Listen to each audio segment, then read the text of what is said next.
This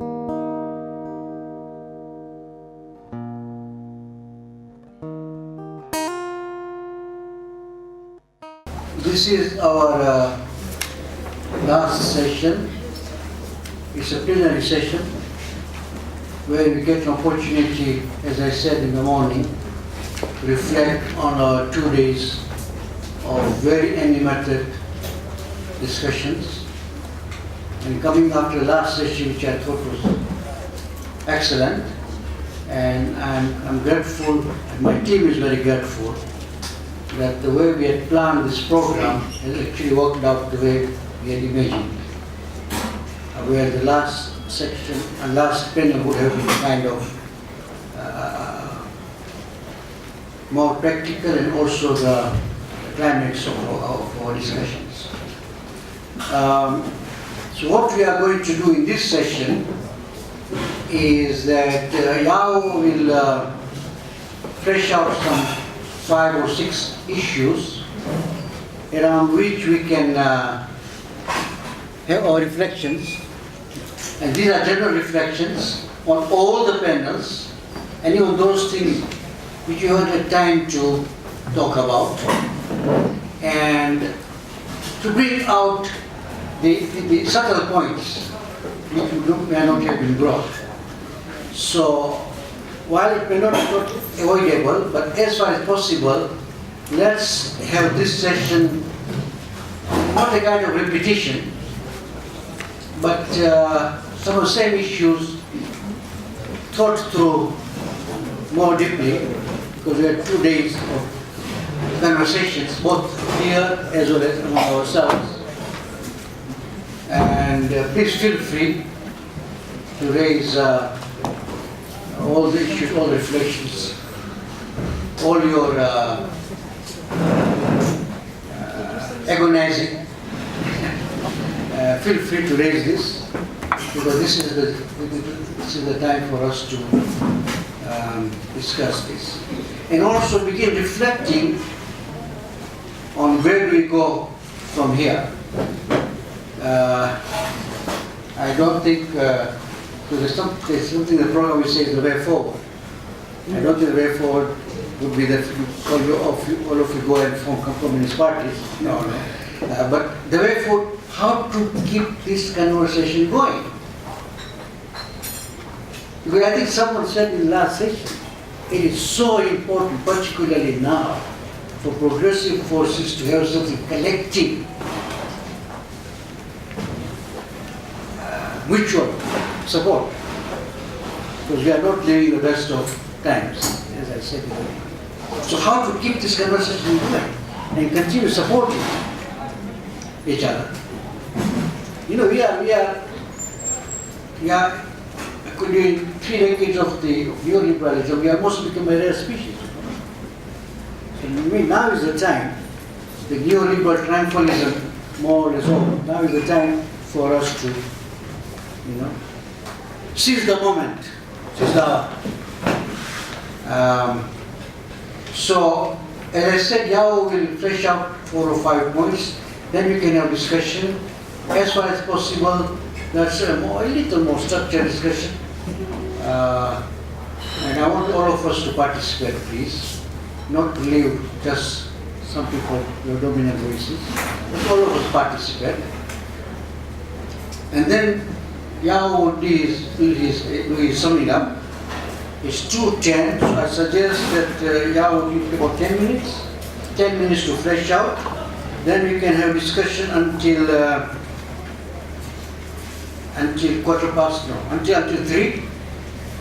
3, and then we give Yao about 30 minutes for his final summing up, 30 to 40 minutes. Is that fine? It's plenty. Plenty. Oh, because it has to be plenty, because I'm expecting a splendid summing up. No pressure. And then we'll leave about 10 to 15 minutes at the end to do a wonderful thing, which is to launch a book. And there's no greater thing than to launch a book, to get a new book, a new publication. So we are going to do that towards the end. And I will try that we break at 4 so that you get this 1 hour to refresh yourselves to stretch your legs before the lecture at 5. So, yeah. You know, I can't help but start with a joke. As Issa expressed, is looking forward to the book. I was reminded of some of the debates we had, you know, as young activists. There was one faction who kind of parodied Mao's phrase, combat liberalism, into an attack on those they felt were too interested in theory by denouncing them as betraying Mao's line against combat, you know, say, combat book worship, you know. But I don't think that's what you're saying. No, I'm not saying worship. No, I'm just kidding. Anyway, I think a lot of the discussions have gone around. What I'm going to offer really is not an attempt at the synthesis, you know, of the discussion or any essentialization, you know, of the viewpoints that came out. But a very quick offering of what I saw, you know, as the highlights. And I offer them across the different panels where it's possible to do so. But I also try to stay with the flow of the discussion, because in a certain sense it allows us to go easily. I think the first, of course, the first discussion was around imperialism and class struggles today. I think the discussions there range from the macro, you know, discussion of imperialism to discussions about the applicability, you know, of key concepts. And some quick thoughts, reflections on the discussion about imperialism. I think the Lee's presentation about China and the US as major actors in Africa generated a question which was not quite elaborate, which was, he says, query about whether in fact China is an imperialist power. Inside that was maybe not a clear enough kind of articulation of, you know, what was meant in this context. In talking about the imperialism as, you know, a particular stage of the evolution of capitalism, expressed by capital flows, you know, which allow control, you know, of production and resources, you know, in other parts of the world, not simply through monopolies, but through all kinds of different mechanisms in the context of the dominance of finance capital. I mean, the question of China's role is quite important. I personally think that China can be characterized as an imperialist power, but not of the same nature as the US. Because the US, we can characterize maybe as the group of one, so to speak, in terms of its military presence. It's the control of key international institutions, as the WTO, the IMF, World Bank, and so on. So, in terms of a globally dominant imperial power, you can't compare China. But I mean, in the context of Africa, the evolution of the role of Chinese capital has many of the hallmarks, in my view, of how, you know, imperialism developed. But I'm sure there's a debate which will ramble on, because it raises questions about how we situate the historic role of China in support of the national liberation movement, some of the differences between it even today and the traditional imperialist powers and how they relate, you know, to developments on the continent. I think this is an important question, because China will become more important, not simply in competition with the US of Africa, but also in the particular ways in which, you know, it plays in Africa. But I think that focus itself, in a way, obscured a bit more discussion about the nature of imperialism as it expresses itself concretely, okay, in domestic economies. Some of that was captured in the debate about the agency of African governments, African rural elites. Do they have any agency? Do they have any autonomy? I think that's a question that came up very sharply. It's also, we can link it back to a question which came much later on, the intervention by Carl, as that we have not adequately discussed the nature of African governments, and their political practice. But I think this is linked to this question, the discussion of agency, the character of imperialism, and also domestic, class imperialism. But I think I also would like to link here a point which came up in one of the latter panels, when I talked about knowledge, the ways in which imperialism uses, knowledge. I mean, the issue of knowledge, of course, was a very big discussion throughout the conversation. But I want to abstract this particular element and link it, with the ways in which imperialism seeks to be hegemonic, because the arena of knowledge, and so it's a very key side, of the construction of hegemony. So in my country like Ghana, for example, there's a lot of anger about the creation of American base as a physical entity, okay? But the hegemonic aspects of American presence, even through its military, is under discussed. But the points made about AFRICOM, doing health extension work, supporting agriculture, all these kinds of things. So I think in the discussion about the nature of imperialism, I think we need to begin to deal with this. And it also speaks to the ways in which the contest from China and others is being responded to through the areas of the economy. Second big issue, which I think I want to note, is the debate which ran through the meeting about what are the relevant concepts. What is the place of concepts in a discussion about progressive politics? Is the concept of class applicable? Is the idea of feminism applicable? Of course, it runs through. It ran through from the first panel. There was the issue about, is it globalization or is it imperialism? Are there classes?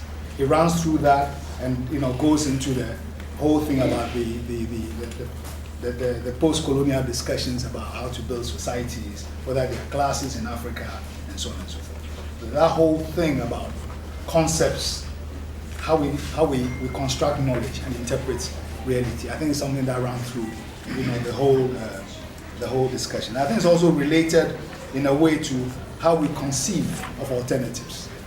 I think it's also kind of implicated in that. Just a quick, let me retract and go back. And a dimension of the discussion of imperialism, which I left out, also the discussion about the relevance of Pan-Africanism as conceptual as well as organizing framework for resistance and struggle, and also for constructing alternatives. I think this is important to insert that into this discussion. So the second big block was around knowledge and concepts and their applicability.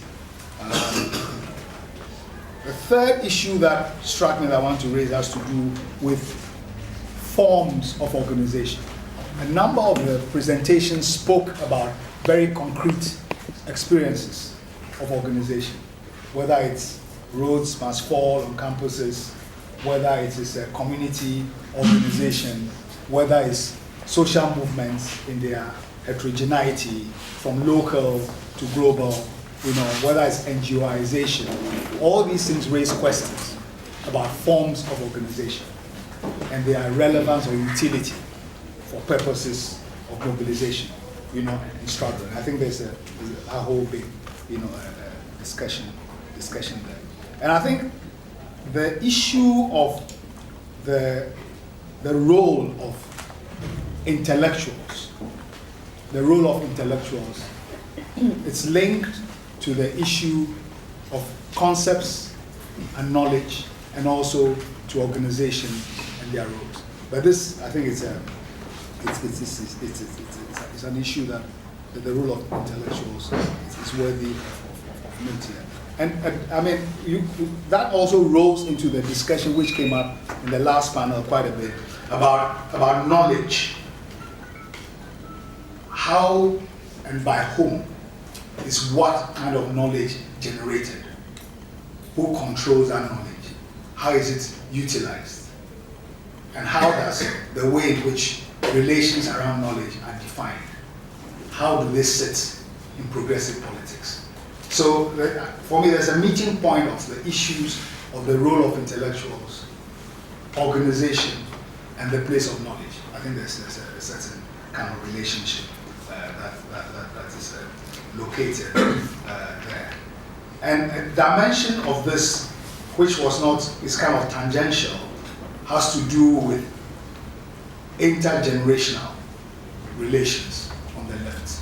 A dimension of what has to do with some of the issues that Marge raised about the particular contributions of feminist organizing and feminist ways of developing knowledge.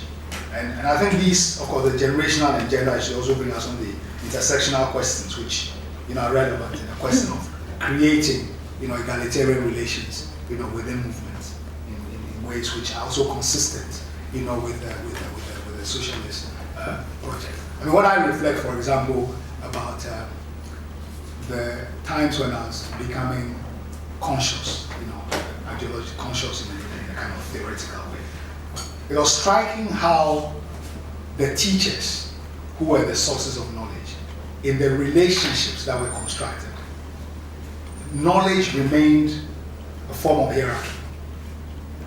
And in the early years when we were building movements, those hierarchies were transposed into the movements. And they had consequences in terms of the little kind of exchange that took place between Issa and Issa. Yes. It kind of encapsulates the dynamics which, in my experience, young movements where the key intellectual leaders tended to go through in terms of their evolution. So the question of knowledge, organization building, and internal democracy in organizations, I think it's quite critical.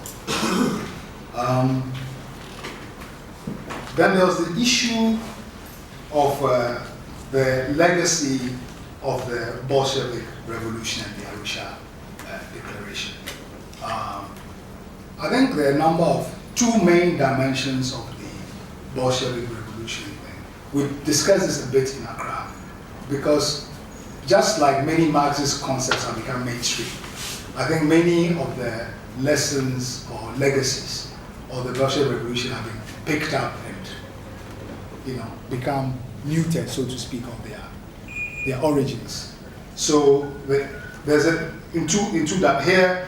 The discussion, the presentation by Mark was about the political effect of the Bolshevik Revolution in leading to the anti-colonial movement. There's a dimension also about the influence of the legacies of the Bolshevik Revolution in whatever form it took, whether it was character as Stalinism, but as a settled state form with domestic policies and institutions, the influences that they exerted, whether it's in the form of development planning, whether in terms of the authoritarian paternalistic state, the closing of political space, accelerated industrialization, notions of class relations. I think all of those things were kind of related, because there are also the influences on the theorizing by some of the more radical post-colonial leaders, like Nkrumah in his neo-colonialism, the last stage of imperialism, and so on and so forth. And actually, from Nkrumah also, I'd like to add a footnote. When you read Nkrumah's writings about Pan-Africanism, particularly its economic expression, particularly in his book, Africa Must Unite, you can't help feeling the very direct influence of Nkrumah's reading of Soviet history as a subcontinental country, which was able to carry out certain economic, forms of economic development. And also having lived in the US during the time of the post-war, kind of a New Deal investment in the Tennessee Valley Authority and all those kinds of things. I mean, you could see the influence in some of it. So there's a conflict, lessons from both sides. And you could see a very direct reading from Lenin's essay on Soviet power and electricity and industrialization. Nkrumah always kind of almost cut that and pasted it in the way he formulated the place of the Volta River project in Ghana's transformation. You have electricity that will bring light, to the masses in the rural areas, and energy, to develop the country's resources, become an industrial power, and then therefore being the vanguard, of the Pan-African and anti-imperialist revolution. And I think the Arusha Declaration can be discussed both in its specific character and also as an expression of this kind of interest in building socialist, classless societies.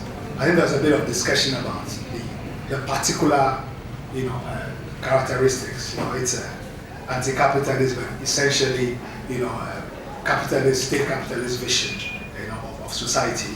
But interesting, of course, Numsim's presentation shows that there's a recovery going on amongst about what can you learn from that, not only from a presentation, but in the effort of younger activists today to find local sources of theoretical inspiration and knowledge for building alternatives.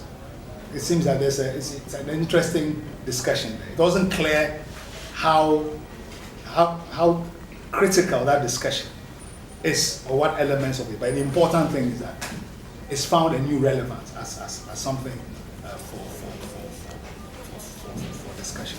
Something similar, of course, is happening, with Nkrumah in Ghana. So if I want to wrap up in terms of the two things that are very striking for me, it has to do with organizational form, knowledge, and also relate, and one point actually, I think there's also a little thing about which struggles and which victories matter. I think something also that kept, coming up. Are the victories of community activists important victories worth celebrating? Or it is only when the state undertakes a major retreat that constitutes something that we can build on? It was a kind of implicit thing in the number, of the presentation. And this is important in my view, because in a situation where it is through what you do in struggle that you learn, you build forces, and also improve your methods. What we make of these victories, defeats, as important in all their different dimensions. So around which of these struggles, victories, do we characterize as of a particular weight, compared to others? Thank you very much. Thank you, Yao. Excellent bringing out of issues. The last one, remember, of course it has been a long debate, reform or revolution, reform and revolution, and reform is reform, revolutionary reform. So I think that gives us a very good points around which to hang our contributions. So let me invite contributions. I'm afraid we have to speak slightly louder because the microphones are not working. Pick up on this morning's panel and also what Yao raised about hierarchies transposed into movements, and what Trevor said about movements needing sort of organisation and ideology. And it's something I've been thinking about a lot in terms of democracy. It's made me think about Momentum, which is a movement behind Jeremy Corbyn, and how, even though it's pushing for democracy, at the same time, some of the actions have been very top-down and very undemocratic. But at the same time, it's succeeding and it's thriving, and it makes you think, maybe some of these moves were very wise. So I suppose my reflection is that movements are very idiosyncratic, and that's why you need to take part in them rather than sort of proselytise, which is what also came through in the earlier panel. But I wonder if there are any other reflections from people about how you manage this kind of being democratic, trying to shape society, but at the same time, in reality, it doesn't always work like that. Okay. Yes? Yeah, I want to, first of all, to thank ROAPE for bringing us together. I think that the discussion, particularly the one today, is very, very fruitful, and I'm looking forward to looking at the tape of that to learning more from it. I just wanted to first of all say that for me, that Zapata's contribution was really very important, because he's touching on, for me, a key issue for us in South Africa, but I think elsewhere as well, which is how you deal with how you bring together people from different generations in positive ways, so that everybody's learning from each other. And he did it in such a way that raised the question of theory within that context.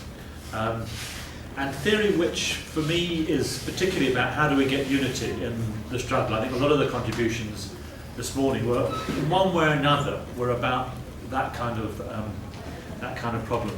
And I wanted to just raise two difficult issues. The first is one which, in a way, Yao was touching on, which is the role of the state.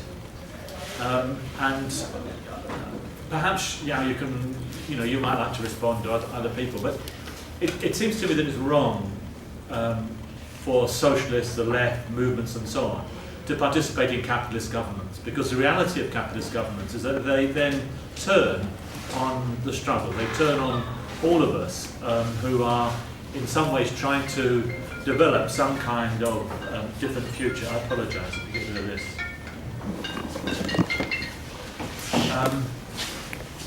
That doesn't mean to say we shouldn't be fighting for reforms. It doesn't mean to say that there can't be good MPs engaged in parliamentary argument. But I think when I listen to, for instance, my friends in the Communist Party in South Africa talking about they'll engage in every site of struggle, I think about their role in government, and think about them in particular in relation to something that a number of other people have mentioned, which is the killing of mine workers at Maracana. We can think of Ramaphosa, now president, of pushing for the participation of the police. But actually it was trade unions, the National Union of Mine Workers in particular, and their supporters in the South African Communist Party, who were pushing for that as well. And it was the role of COSATU with government that led to splits within the trade union movement that have really weakened the movement very, very considerably. And they've led now to the formation of SAFTU, new federation, which has grown out of that division. It's not that it was people who were really pushing for separation, but it's grown out of that division. So that's the first point that I wanted to throw out for discussion. The second, in a way, follows on from that, and that's to do with issues that Marjorie was very helpfully raising. You see, I don't think that the struggle for women's rights is just a struggle for women. It's a struggle for the whole movement. And part of the problem, certainly we face in South Africa, but I'm sure elsewhere as well, is one of harassment of almost always women by male leaders. And so one of the most debilitating things that we've had in recent years in South Africa has been Zwelan Zimbabwe, the leader of SAFTU now, the leader of COSATU before that, engaging in sex in his offices with a young woman, who says it was non-consensual. He'd recruited her, broken the rules and so on, and then engages in non-consensual sex with her. When I listened to Nomhlando, I would have thought that what happened with the students at Rhodes University, where they exposed male rapists, was a good thing that we should support. It was very controversial at the time because there hadn't been any kind of trial of these men, but it was part of a struggle. It was part of a struggle in a university with massively high levels of rape, and I'm sure that overall it would have had a very positive impact. I was wondering about the question of MISA, and I'm not sure, I don't know the details fully. I know what I read in social media and so on, but it seemed to me that people were kind of beating around the bush a bit.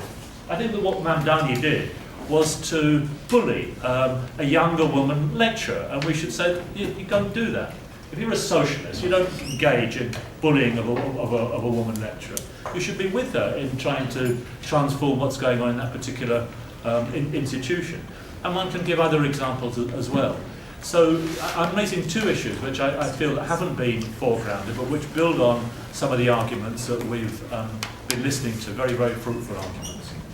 Okay, thank you. Okay, let me come to the... please. Thank you very much.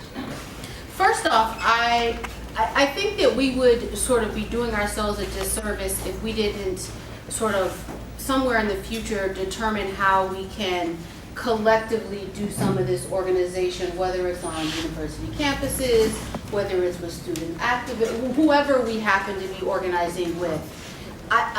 It appears as though which is the truth all over the world where you have lefts, many people are organizing in small pockets, right? And so you have a small percentage of people organizing here, there may be some crossover, but there appears to not be as much sort of international crossing. So that might be something that's not just ROAPE, but folks in the room may really think about doing some large scale sort of international crossover around this type of an agenda to really begin to, transform the political milieu, and specifically for those of us who are on campuses, really our job is to revolutionize the revolutionary intelligentsia, right? And so we can certainly do that in our pockets, but it would be obviously much stronger and much more impactful if we were revolutionizing from here to DC to, wherever, Mombasa to Accra. I mean, it appears as though it would be more significant. So I want to suggest that. I want to also I want us to really take seriously this conversation about the means of organizing, right? Because I think that to be able to organize, it automatically means that you have a particular economic means. And I think that sometimes we underestimate the struggle that people go through on a daily basis, both here on the continent and in the diaspora, with even daily needs. So for example, I'm also a member of the All African People's Revolutionary Party. And in Ghana, some of our folks, they don't have trotro fare to get to a meeting, right? So if you don't have trotro fare to get to a meeting, if you do have trotro fare, are you going to spend it on the trotro to get to a meeting, or perhaps to go somewhere else and perhaps seek for a job, or perhaps use that money to, put your food stuff together for a week? Like me, honestly, I'm going to put my food stuff together so that I can survive for the next week.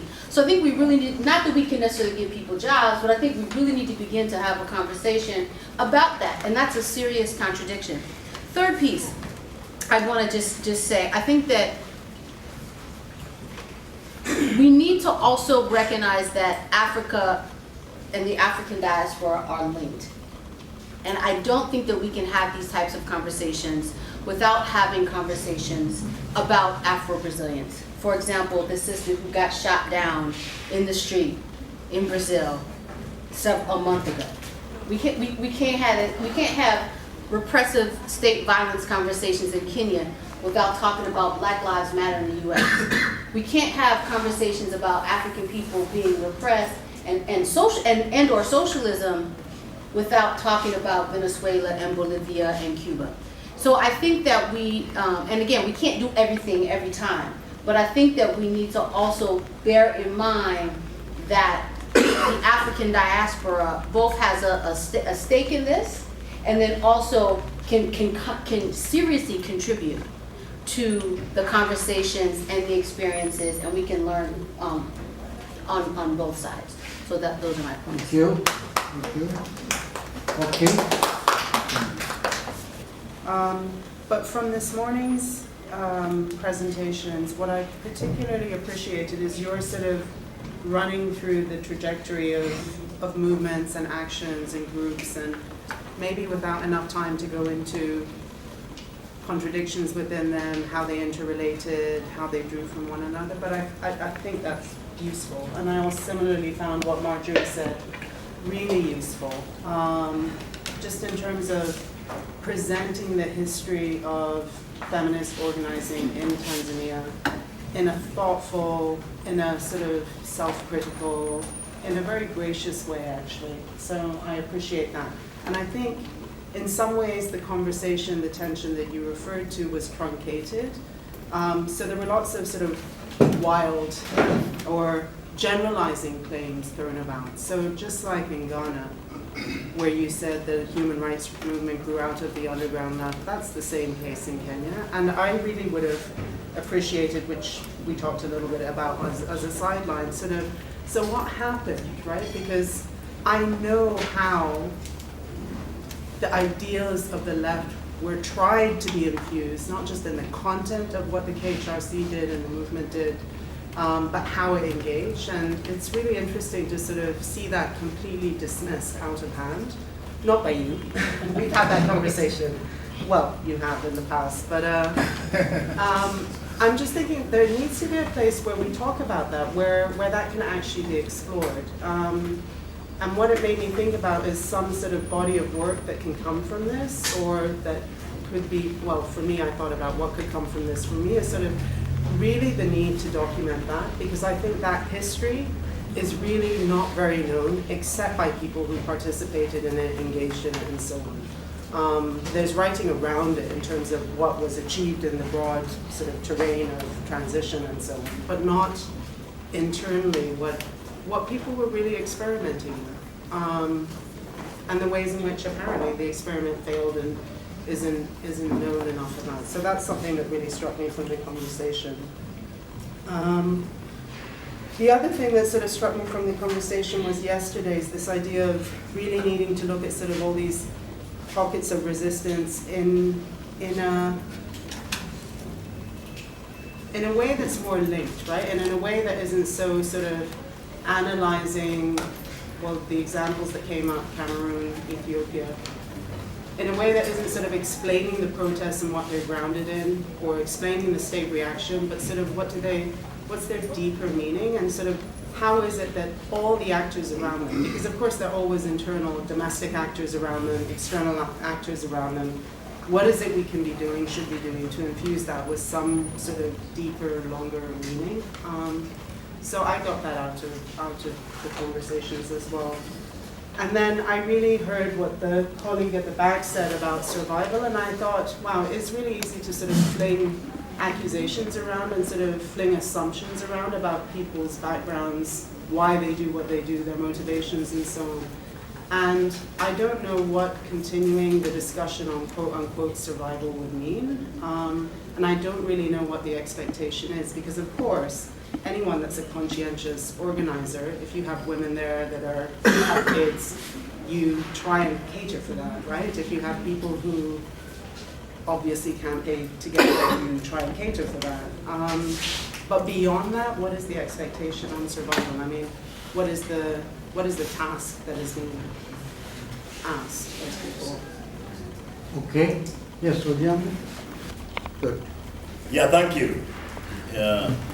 First of all, this workshop gives a ray of hope. Gives a ray of hope to the debate that was being sort of covered up by neoliberal ideas that are on all our radios, on our TVs and newspapers all over Africa. But related to that is the issue of why then have these social movements when there are a lot of challenges in our society. And this works well with the trouble I've been having for a very long time. In my country, I'm sorry referring to Uganda every time. For some time, the number of members of parliament for the ruling government has been overwhelmingly bigger than that of the opposition. In a ratio of 400 MPs that we have, 400 and so, the opposition is almost less than 80.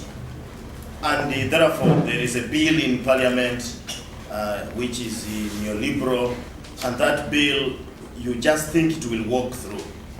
But these few members of parliament in opposition, about, not all of them even participate, maybe like 5 of them, come up and they say they are not going to support that bill, and you say, well, what the hell these guys are doing? They are wasting time. Yes, at the end of the day, the bill may go through, but the debate it has been creating in our country has really made things to change. In sometimes a little bit delay, or at least they may reform a few things. I'll give you an example of the age limit debate. The age limit debate, everybody thought that it would just be a walkthrough by government. Looking at the numbers in parliament and looking at the opposition members of parliament, one thought that that thing was just going to go through. But it has generated a debate in our country.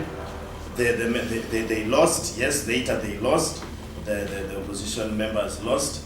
But we have a court case, and I know it is going to change a lot of things. I think even these social movements can pick that example, that you don't need to have a movement always to succeed, but to create some lessons. Some lessons can cause reforms So in my view, when you look at the social movements in Africa, many of them might have not succeeded, but at least they have caused reforms that improve people's lives, and in one way or the other. That's why, for example, there may be some few students at the university who are still supported by government, and many of the numbers that the things that we have in Africa. Relatedly, therefore, I think as social movements, we should really convince our people. And when I mean the people, is the masses. Today there was a question in the morning of how do you continue with these things when people see that they don't benefit from them, yet the other side of the neoliberalists, they are telling people about prosperity and development and a lot of things in many of these African countries. They construct a very nice highway, and really you see it is a good thing. So how do you struggle with the two? I think the most difficult thing with reading communist or socialist literature has been the complexity of the authors. They write very complicated things, coming from Marx himself. When you look at the dialectical materialism, very complicated things. Lenin and so many of our own generation. So I think our work is to simplify these things in simple terms, to try and show why public service is important to our people. Public amenities are important to our people. Public education, public roads, public transport, they will understand those ones other than the other complicated things. So we need to change our language, the language that we use. But two, those days it was thought that for you to be a socialist or a communist, you must live a difficult life. You must live a complicated life of being an outrageous person in the society. No, we can continue living a simple life, but live the life that people understand. And that will make them, because people want to emulate successful persons. So if for you think that because you're a socialist or you're a communist, therefore you must live a complicated life, which... What do you mean by complicated? By complicated, if you have seen our old comrades who are socialists or communists, they are almost deviants of life. For example, if for an occasion, and let me give you an example. By using the word just to make it more complicated. I want to give an example. If it is a workshop like this and the dressing code is people having neckties and a suit, a communist will come in a Kaunda suit without a belt, open shoes, and it looks funny. So people start imagining that he's confused. He's confused. So my view is, we now must change. Because let me tell you, propaganda plays well. And the thing that the neoliberal theorists and supporters have done is to master propaganda. So we need to demystify this propaganda by doing things that make us fit in society and fit well. Thank you. Thank you. Great. Great. Thank you very much. Two points. One about organisation, range, time and space, which Amber raised this morning, and something then a little on the journal, which has helped to convene this meeting. I mean, I'm struck by Yao's observations and also Issa's earlier today, which I thought were very pertinent, and that is actually hope springs eternal. That organisation isn't dependent, thank God, on political parties. It's dependent upon people's resistance and organisation. Louder. It's dependent upon people's organisation and resistance, which is often unorganised. It's not orchestrated or structured around political parties. And the two obvious cases where there has been successful uprisings that have deposed regimes are Egypt and Tunisia. If there was a party involved in Egypt, the uprising would not have been successful because it was a repressive regime and they were mostly watched individuals. But the range and spread and pace of the uprising was sufficient to topple the regime. In Tunisia, equally, as I mentioned yesterday, the opposition emerged from the countryside. And what united both these cases, but which unites most of the cases that we have discussed in the last 2 days, are struggles over land. and rural struggles, and rural contested terrains, issues that have been described as often everyday struggles of the ordinary, not singularly class per se issues, but struggles around capturing access to resources, livelihoods, housing, water. This also relates to the way in which regimes historically have sought to control knowledge, which is a very important discussion we had earlier today. If you think about the origin of the Tunisian uprising, it's determined to have been the result of Waze's self-immolation in December 2010, because he was slapped. His suicide emerged because not only of his individual indebtedness, but his extended family's indebtedness because of debt, of rural debt, which was completely disguised by the last regime, and even subsequently, the populist characterization of this emerging uprising is something episodic, individualistic, not class-based around struggles for land. And that also relates very much, I think, to the important observations Amber made this morning, and that is this debate around timing and spacing. And don't get too excited if the uprising doesn't happen tomorrow. Don't get depressed if it doesn't happen tomorrow. But those struggles are continuous, and they'll go. The success of the uprising in Egypt culminated in more than 40% of the population living on less than $2 a day. 80% in the countryside in Egypt, a figure which makes Egyptians comparable to Zimbabweans, which for all the worst racist characterizations of sub-Saharan Africa that Egyptians use, would be something not used as a comparator. Okay, so extensive levels of indebtedness from the mid-80s. And that's the interesting thing. In Egypt, economic reform emerged before structural adjustment in 1991. So the economic reform in the countryside predated the state reform. And I think we need to have a sense of what the longevity and the different characterizations of struggle that take place over longer time frames to understand what it is that finally tips the balance. If you look to Western commentary on North Africa and the Near East, it's impossible to be democratic. It's impossible to topple the dictatorship because they don't know anything about democracy. The Arabs. Democracy isn't something in their foundation. So hence the tremendous shock that emerged when both dictatorships were sadly only toppled for a short term. But that's another issue. But the important thing is that the Egyptian uprising would not have toppled Mubarak had it been structured around political parties and organizations. The paradox is that because there wasn't a political party after the toppling of the regime, they weren't successful in keeping the Islamists out and the military returning to power. That's the paradox. But it doesn't mean that you necessarily throw all your lot into a political party.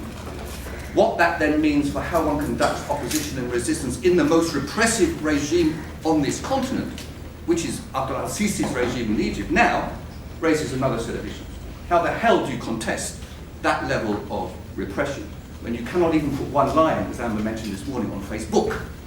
Who the hell cares about Facebook?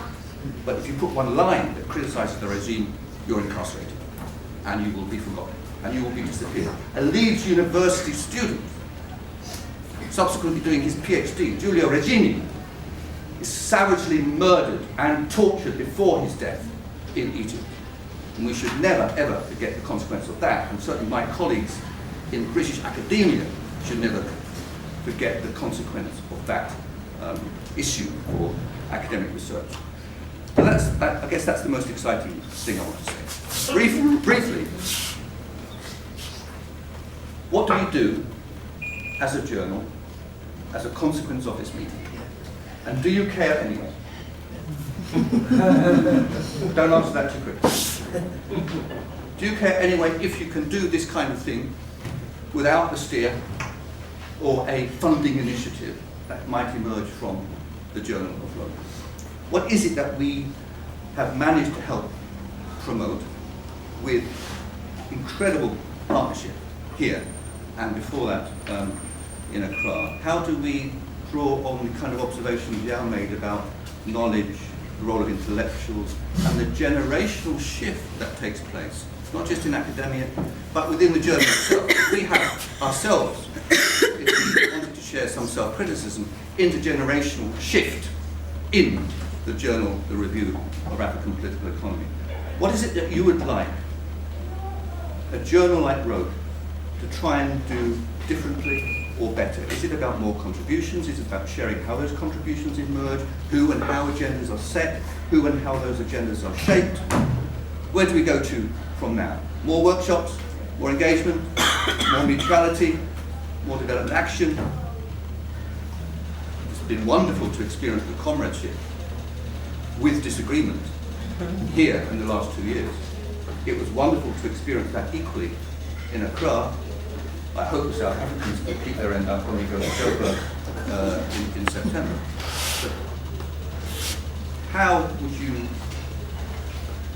like some kind of engagement with a journal like ROAPE? A journal like ROAPE which is actually, in modesty, unique. And it's unique because we were in a strong position before we went to the commercial publishing empire of Taylor and Francis, which we detest and loathe for many reasons, but without that relationship we would not be here. And the important observation really to make is how can we continue an agenda that isn't set for us by funders? Over and above the observations and caveats made by presenters in the last 2 days, who recognise the importance of strategic partnerships to help fund and massage kinds of things that we think are important. Good. Okay, thank you, Ray. Once again, let us try to be short so that many people can participate, please. Thank you very much. I've really had a great time here as an outsider. The major subject was imperialism, and I live satisfied that this meeting has discussed economic imperialism and political imperialism. But I think there has been a little bit of a silent, maybe it's there, it's reference to, but not very direct, cultural imperialism. Now, cultural imperialism, in my view, actually informs the knowledge generation and also knowledge distribution and also knowledge usage. And I will give an example. The Arusha Declaration, correct? One of its successes also could have been making everybody in Tanzania speak Swahili. And then all the other small First Nations of Tanzania are erased. You said earlier on that there were things that when are said in Kiswahili, if you translate them into English, they lose meaning. And so there is a lot lost when a particular culture is erased. In Uganda, while at the residence of the British High Commissioner, President Museveni, as a revolutionary, was giving a speech, and he said that at first English bothered him, but he has now conquered English, and he's now using English for his purposes. We laughed, but that is the truth, because in Uganda, if you have not gone through the formal education system, which is the majority of the people, and you are not able to read and write English, you are completely erased from discussing major policy issues that affect your life. And so in Uganda, when we talk about classes, the significant class is Abasoma, N'abatasoma. Abasoma are those people who read, as in you went to school, and then those who did not go to school. And actually, politics is arranged around that.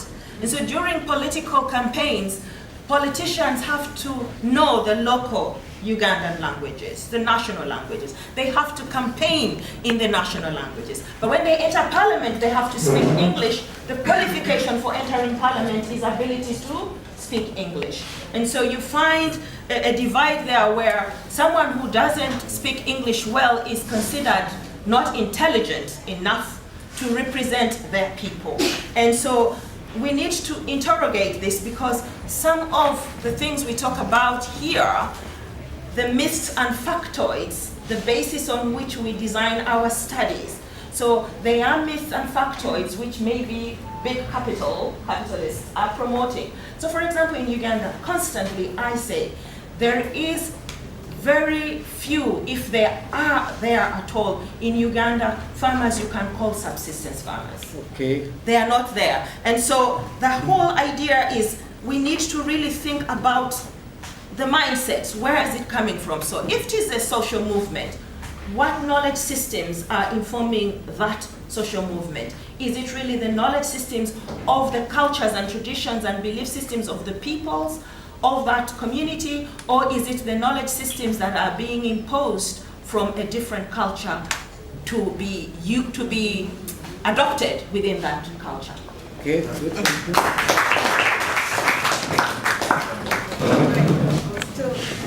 was still looking at for the microphone. But the reason why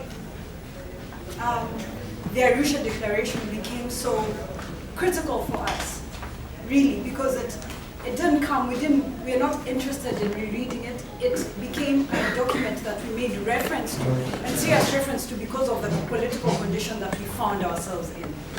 And that in terms of, especially in terms of self-reliance, in terms of specifically Ujamaa, and what are the differences between that and socialism in the articulation of intimacy, for instance, that we are trying to think and articulate further within our political action. And so for us, in terms of looking at and how maybe ROAPE, I don't know, we call it ROAPE, that's like ROAPE. I hear everyone saying ROAPE, so okay, ROAPE. So one of the ways that ROAPE can be very useful is in providing, for instance, for me, what are people's experiences with or knowledge of cooperatives? How have those been formed? Why have they not worked? Because we're existing in this gap that Nyerere left, that we know, okay, one of the reasons that it failed is that it was trying to be mechanized through state structures. But we are not doing that because, well, we are not the state. And so we are in that gap. So what should we do? Where should we move from there? And we are trying to experiment. And in the urban context, it's not as easy because you don't have access, for instance, to land. So what kind of ways and means are available by example?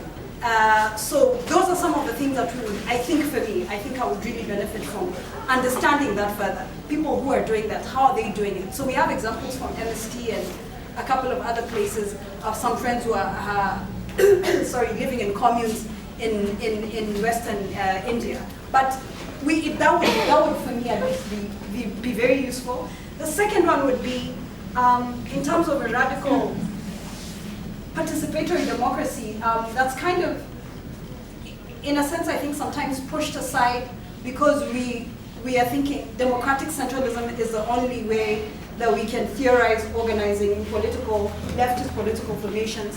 But this, as has been noted, is something that a lot of student movements and other kinds of movements are thinking differently about. How are we going to organize horizontally? Is it a complete impossibility? Because we feel the need to do that. It's not something that we're just theoretically thinking about. It's because we're looking at our history and trying to understand that we don't need to repeat some of the mistakes. We'll make new ones, of course.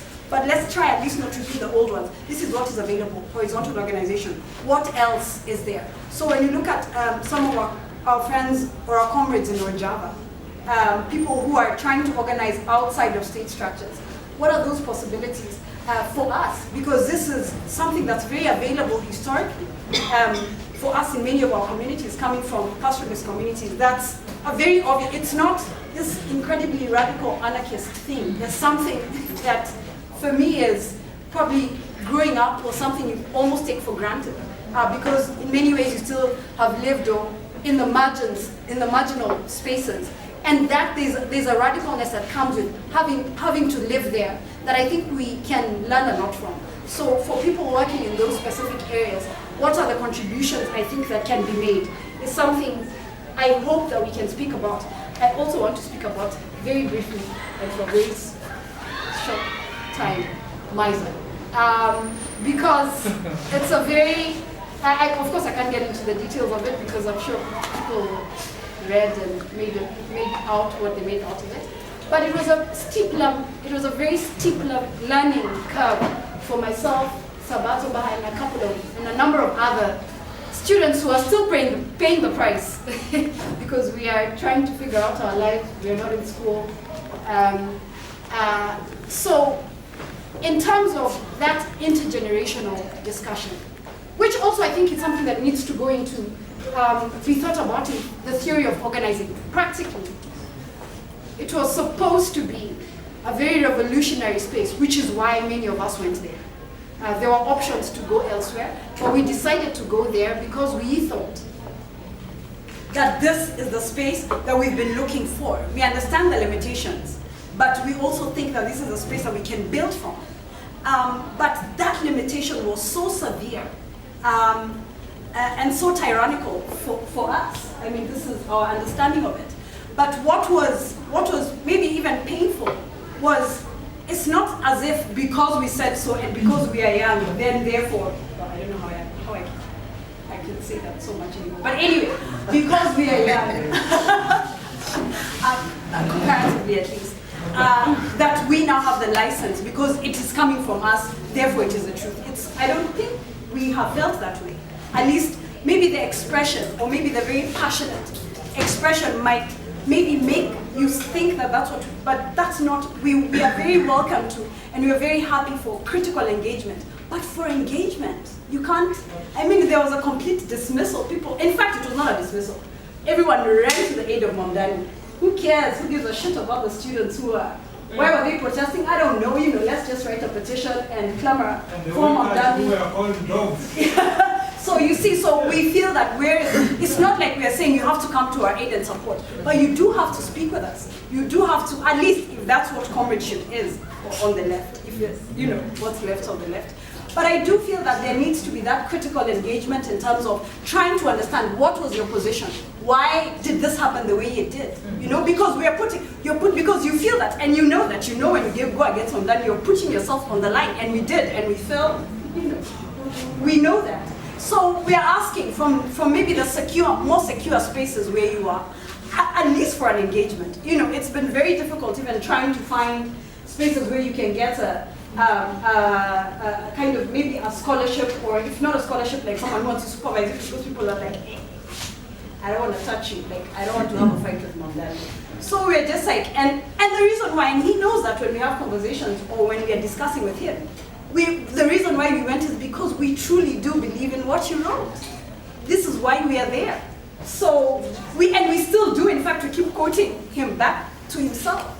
And so for us, we truly feel that the necessity for that engagement, because we feel like we're being pushed, and that engagement is not happening. And I think similar things can be said about people in Fees Must Fall and other kinds of spaces, where you feel like then let's just retreat and form our own organizations, even with the realization that we're not going to benefit from some of the many rich experiences that could really enhance and make us not step back into some of the problems that you faced. Okay, thank you. Now, once again, I remind you, we don't have much time. Let me start there. 2 points. The first point is conceptual, and the other one is pragmatic. The first conceptual issue is about the definition of class. I think one thing that we need to start thinking is how we can redefine the concept class in the context of Africa. And what I'm saying, why I'm saying this, because the classical definition that we are using, the one given by Marx and Lenin and that time, it doesn't, to me, in my view, it doesn't really fit the context that we are living in Africa. Because that definition is basically about economic struggles, is essentially about economic relations, is essentially about industrial production, the kind of things that we don't see much here.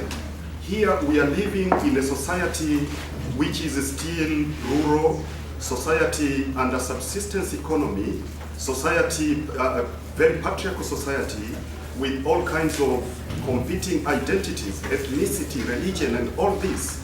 Now, in my view, I think these type of dynamics have a role in the way we define our concepts and the way we put them in application. So my first request is that as we continue with these conversations, we may need to rethink on how we can redefine the concept class to fit the context, the local context of Africa. That is one. Number two is about Arusha Declaration is still very valid, in my view. but the validity is limited in some ways.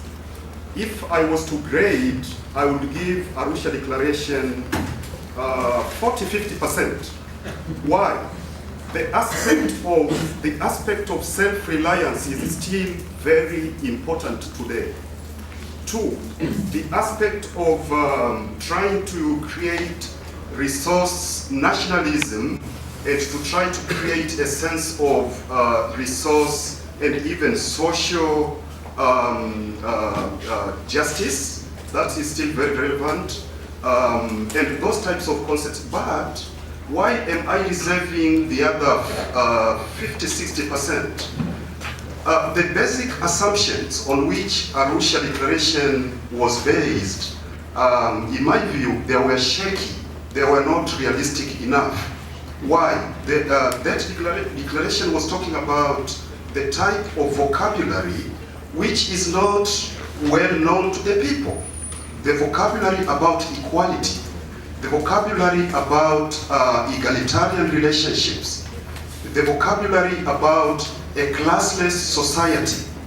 These type of things, in my view, they even transcend, they go against the historical tradition of Africa, because even before the coming of colonial people or the capitalists, we had our own class societies. We had, even here in Tanzania, some of our societies were already under slave-owning model production. Some were at different stages. And one dominant... Let's wind up. Yes. So winding up, where do we go? We go this way. The ideas of trying to bring back socialist projects cannot work, in my view. Okay.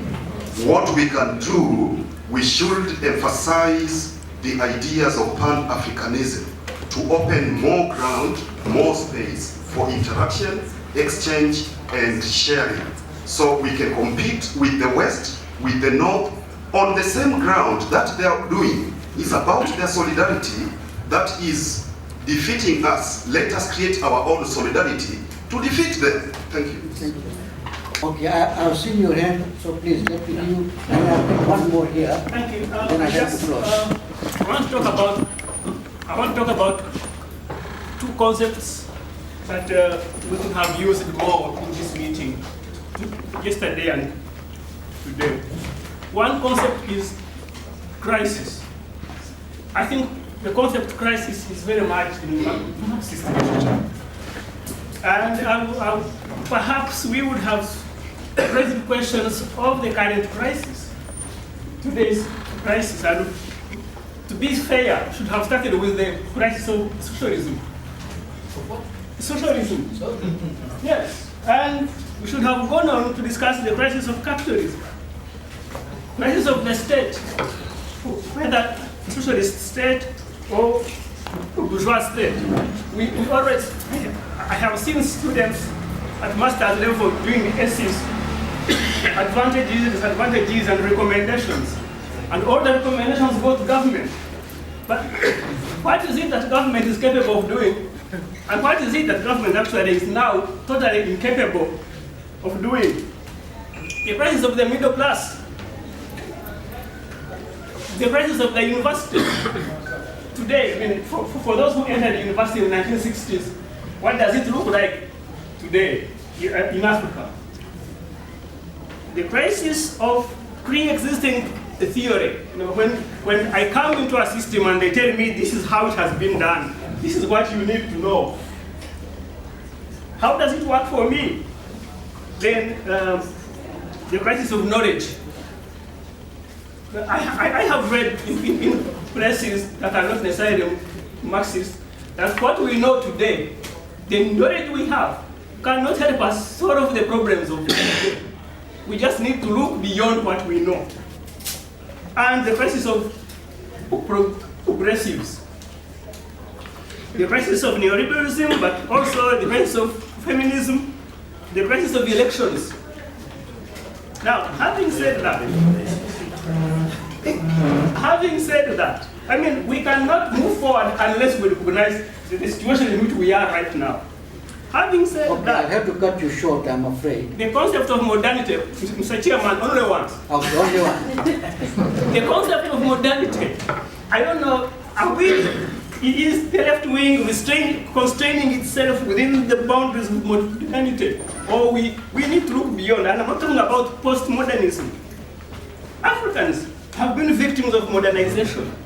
If you look at white elephants in terms of development projects, most of them have been attempts at modernizing us.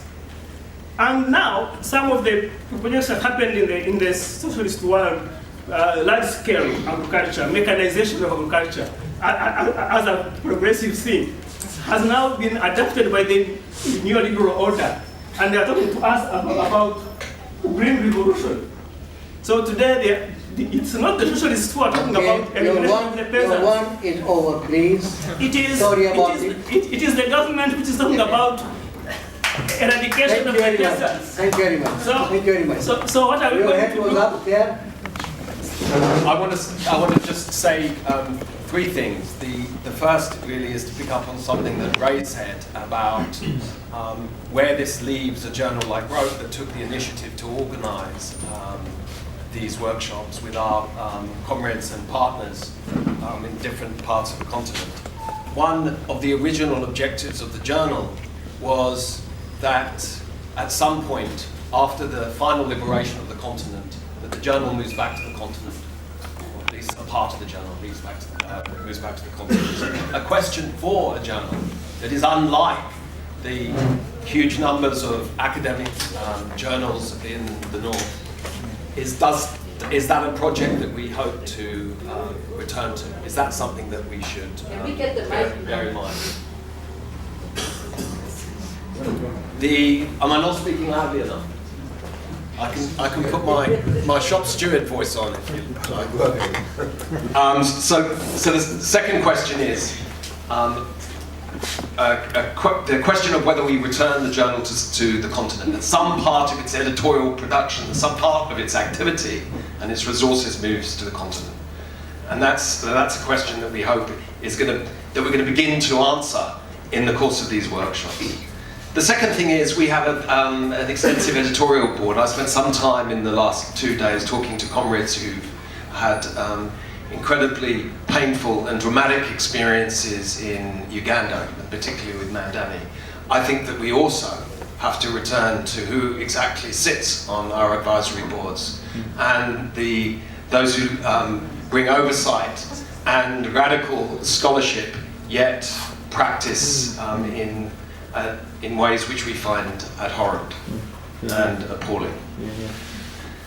And then just a couple of questions to the themes which I'd hoped that Bettina would raise around Burkina Faso, which I think are the absolutely central ones, and that she does in a paper that she produced and presented on in Accra. And that, it seems to me, answers some of the questions that we've been having. There was as you know, an extraordinary month in October 2014 in Burkina Faso, really the crescendo of the Burkinabe revolution, a process which, as Bettina details in Amber's recent book, that long predates that particular moment. Huge flourishing of protests, of strikes, of struggles, but also with an extraordinarily rich organisational base. A huge number of incredibly powerful, creative organisations that helped to mobilise.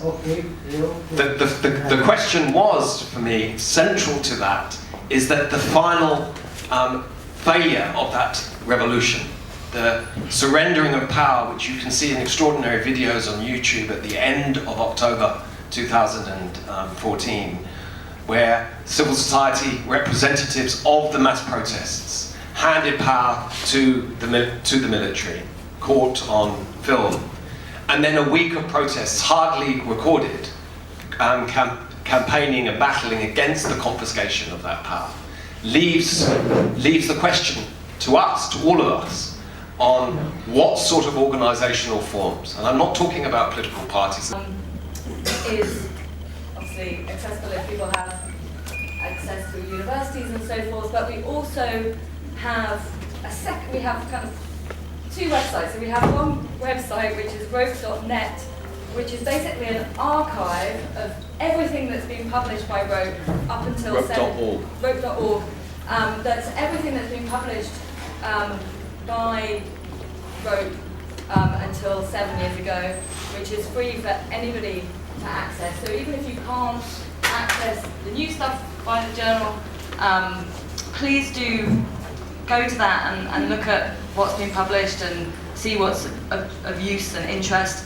And then we also have another website, which is rope.net, which is where we also publish all the briefings and debates that are in the published journal, which are free to access. So these are shorter pieces than the kind of longer academic journal articles, as well as blogs and opinion pieces and so forth.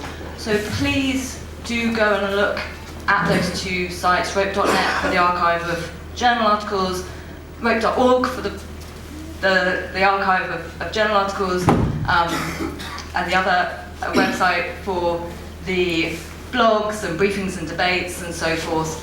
And feed back to us. Are the discussions that are happening on those pages of interest? Are there conversations and themes and issues that are blatantly being ignored and we should make an effort to find people to write about? And what are some of the other things that we can do beyond those activities, building on the activities of today? Thank you very much. Thank you. Thank you. I mean, now, thank you, Yao. Before that, just a small remark on ROAPE. I still pronounce it ROAPE. I'm not sure, but I felt, it's just a perception, that the journals increasingly become academic, like many other academic journals. That's not how it started. That's not how it started. In other words, people send articles because they want a publication, which then goes into the CV, etc. But I may be wrong, I just wanted to make it point. Yeah? But just some very quick things on what I see as the additional elements that have been raised. The remarks on, there's an expansion of the comment on movement building and the thing about democratization. And there's some things raised there about, the question of the unity, the theory, the formation of theory, in struggle. But also particularly raised was in relation to the question of power within movement, in addition to the hierarchies that I mentioned. There was a thing, about sexual harassment, and the abuse of women, which of course is a particular expression also of the inequalities, that you find, in movement. And needless to say, there's got an effect also on participation in movement. The issue raised about whether socialists should participate in government. I think there are varied experiences. I mean, of course, we know that historically, the experience of the electoral road to socialism has not been a happy one.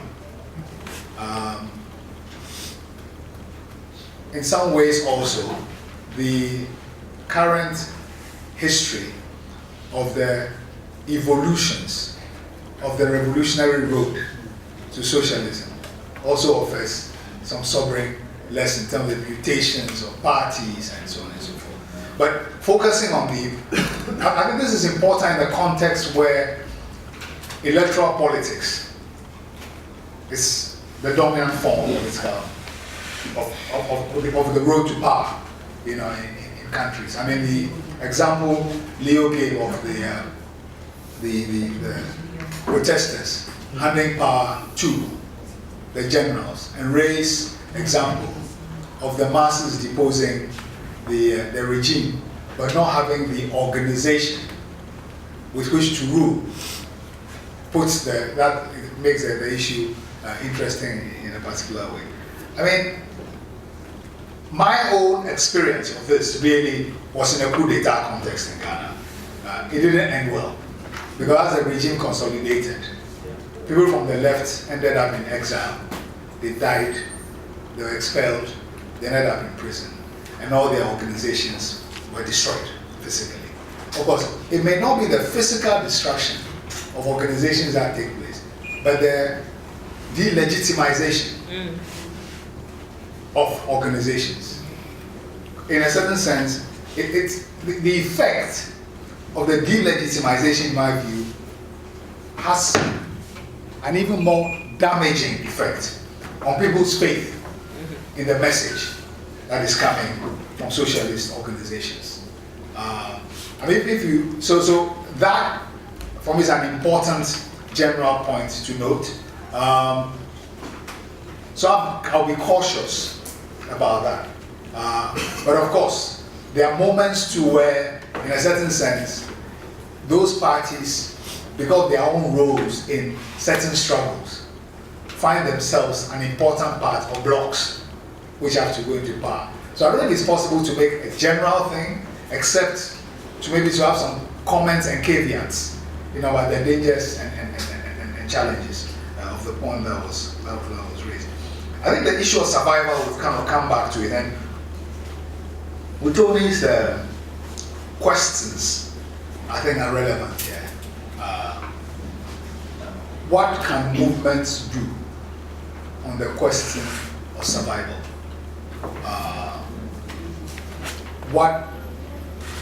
I think it's an important issue. One of the reasons why some of the Muslim organizations have been effective has been the ability to support people and do kind of social outreach. Of course, this has been done in cases with money from Qatar and all kinds of places. But in some places, they actually mobilize money from within society. And historically also, early kind of parties actually raised resources in various ways to support, to have kind of related organizations that allowed kind of welfare, support, and hardship. And even strike funds by trade unions are an example of the ways in which people prepare for adversity. So I think there are lessons there and experiences that we could speak to in terms of what we can take from those things. There's a thing about the documentation of histories and the evolution of political organization and practice.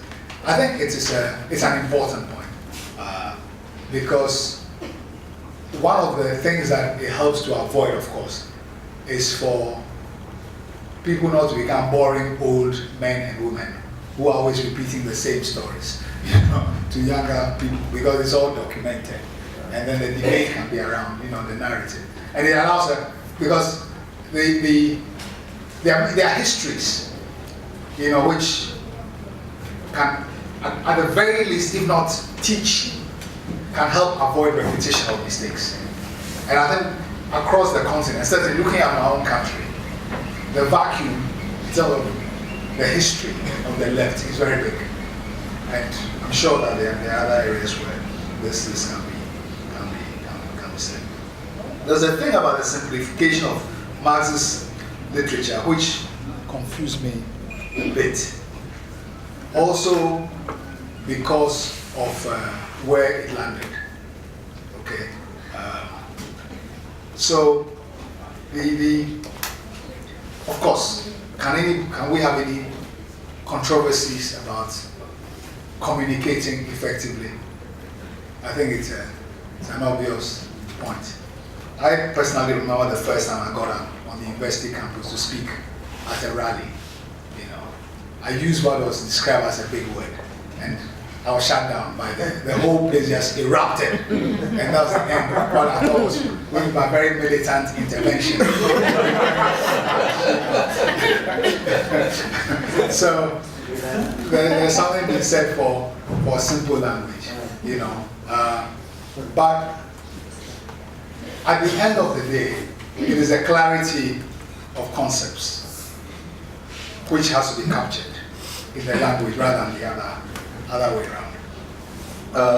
I think an important point was made about culture as a dimension of this conversation about imperialism. The challenge that Nollywood poses to Hollywood is significant, even if the content of Nollywood is very problematic, in many ways. But I've heard many people say that, they can relate to the content. These are the kind of normal experiences, okay? Nollywood is not pretending to be sending a radical message. Although occasionally you come across people experimenting, with some things. But I think the thing about culture, I think it's a self-obvious point, which has been raised, in the radical literature and also in practice over a very long time. Because Ngugi and his things about his books in local language is a particular example of that. And I think the question about the organization and also forms of struggle and what matters, a dimension, of course, of that was what Ray reminded us of from the last panel, which is about time. How long, time takes in terms of the relevance of change. I was telling Mutoni last night about sitting and watching an evening news bulletin with my son, who is 21 going 22. And he asked me, so when you see these things continue to happen, do you at times feel you wasted your life?